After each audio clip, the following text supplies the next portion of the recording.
This is Dan Stewart for your NORAM Asset Management Market Update, Tuesday, August 10, 2010. Well, the markets were all down significantly today, with the Dow down triple digit going through the day. But Bernake was coming out to speak. He spoke in the mid-afternoon and talked about how the dire economy needed a breath of fresh air. He talked about how the Fed was going to reinvest expiring mortgage-backed securities and roll them over into longer-term Treasuries in an attempt to keep interest rates down and mortgage rates down to help the housing market. The problem? Most people that can afford to refinance have already done so. Those who can't qualify, it doesn't matter how low rates are. Also, investors feel like the real estate is going to go down further, so they're waiting to buy.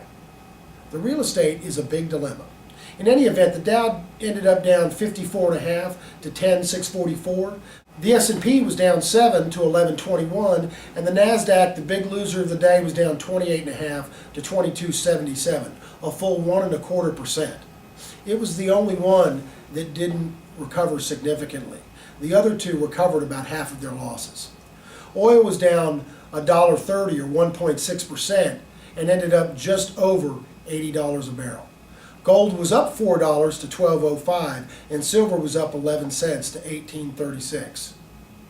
The one thing Bernake did say, though, is the Fed would come out later again today and speak and would give further details about their reinvestments.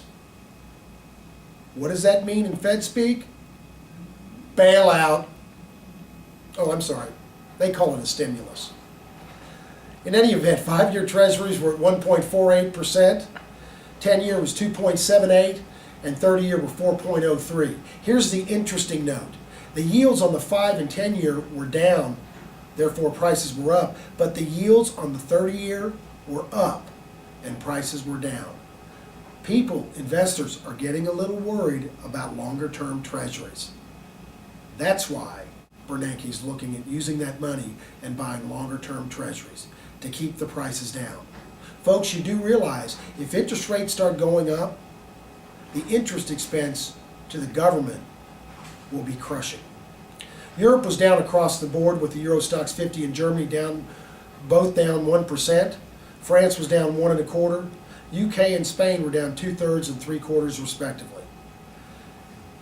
The reason Europe was down was not only our U.S. data, but Chinese trade data. Their imports were down. Chinese imports down means exports from Europe are down.